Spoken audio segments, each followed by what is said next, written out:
দেশ স্বাধীন হয়েছে, কেটে গেছে ৭৮ বছর। এই স্বাধীনতা পেতে কিন্তু আমাদেরকে কম লড়াই করতে হয়নি। এই স্বাধীনতা পেতে ভারতের বহু বীর সন্তান কিন্তু দেশের জন্য প্রাণ দিয়েছেন।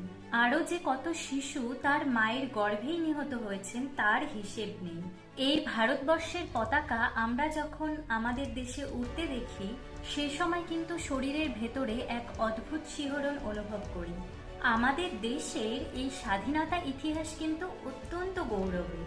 গান্ধীজি, সূর্য সেন, মাতঙ্গিনী হাজরা, বিনয় বাদল দীনেশ স্বাধীনতা সংগ্রামের ইতিহাস, বা ধরুন এই যে ব্রিটিশদের সঙ্গে সমানে সমানে টক্কর দেওয়ার মতন বিভিন্ন বৈপ্লবিক কাজকর্ম, তার সমস্ত কিছুই কিন্তু আমাদের জানা। ইতিহাস বা সিনেমা সমস্ত কিছুতেই কিন্তু চোখ রাখলে আমরা জানতে পারবো নানান কথা ও সংগ্রামের ছবিও।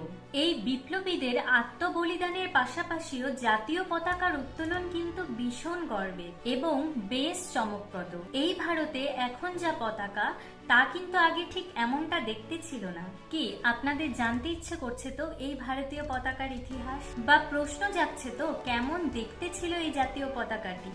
এটি কার কার জন্য পরিবর্তিত হয়েছিল? চলুন আর দেরি না করে ঝটপট তবে জেনেই নেওয়া যাক এই জাতীয় পতাকার কিছু গুরুত্বপূর্ণ তথ্য। সাল ১৯০৬।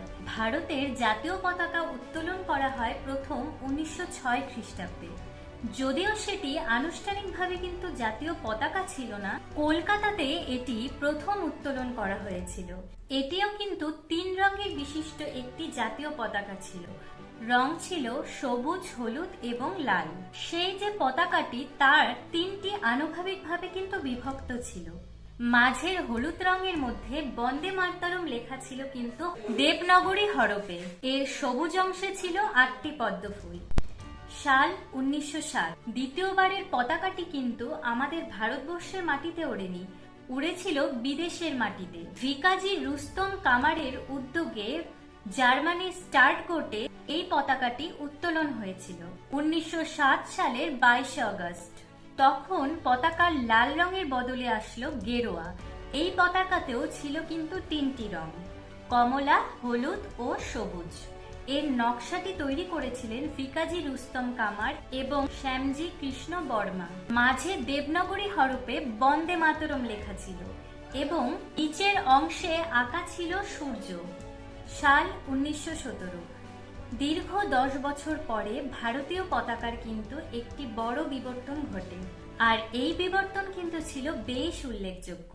১৯১৭ সালে হোম রুল আন্দোলনের সময় বাল গঙ্গাধর তিলক এবং অ্যানি বেসান্ত এই পতাকাটি উত্তোলন করেছিলেন। সে সময়ের পতাকাতেও কিন্তু বেশ কিছু বদল আসে। এই পতাকাটাতে ৫টি লাল এবং ৪টি সবুজ ডোরা ছিল। ওপরের বাদিকে ছিল ইউনিয়ন পতাকা এবং সপ্তর্ষি মণ্ডলের প্রতীক রূপে ৭টি তারা কিন্তু সেই পতাকায় আঁকা ছিল। সাল ১৯২১। মহাত্মা গান্ধীর উদ্যোগে একটি নতুন পতাকা উত্তোলন করা হয় কিন্তু ১৯২১ সালে। কিন্তু সেখানে একেবারেই উপরে সাদা রং, তারপর সবুজ এবং সবশেষে লাল। আর এই ৩টি রং জুড়েই ছিল একটি চরকা। আর ১৯৩১ সালে পতাকাটিকে সংশোধন করার জন্য করাচিতে একটি ৭ সদস্যের পতাকা কমিটি কিন্তু গঠন করা হয়েছিল। তারাই একটি নতুন নকশা দিয়েছিলেন। বিভিন্ন সূত্র মারফত জানা যায় যে এই তেরেঙ্গা পতাকাটি করার জন্য প্রথম প্রস্তাব দেয় কিন্তু কংগ্রেস, এবং এই পতাকাটি ছিল পরাধীন ভারতের স্বদেশী আন্দোলনের প্রতীক। এই পতাকাটির উপরে গেরুয়া, মাঝে সাদা এবং নিচে সবুজ। মাঝে সাদা রঙের মধ্যে এখন যেখানে অশোক চক্র, সেখানে সে সময় ছিল একটি চরকা। সে সময় সেই পতাকা নাকি স্বাধীনতা সংগ্রামের আত্মবিশ্বাস বাড়িয়ে দিয়েছিল। এরপরেই ভারতের জন্য একটি বড় দিন এলো, যখন লর্ড মাউন্টব্যাটেন ঘোষণা করেন ভারত স্বাধীন।